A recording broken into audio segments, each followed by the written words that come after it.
Ako po si John Paul Osnicio. Ako po ay magbabahagi ng isang talumpati. Talumpati tungkol sa pangarap. Isang digmaan kung may tuturing ang buhay ng tao. Magulo, mahirap at maraming problema. Ang harapin at ang ating pinakamalakas na sandata ay ang ating pangarap.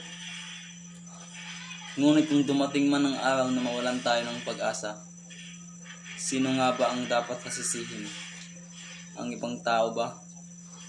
O ang ating sarili? Pangarap isang bagay na gusto nating makamit sa buhay. Isang salita na punong-puno ng pag-asa, nababangon sa pagkalugmok ng isa't isa.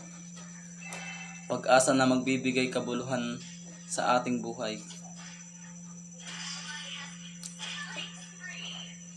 Isang pangarap na mayroon ang lahat. Ika nga sa kasabihan, pangarap ang dahilan ng kahit anong tagumpay. Alam kong pati kayo naniniwala sa kasabang ito. Ngunit aminin man natin o hindi, sadyang napakahirap kuunin ng isang pangarap.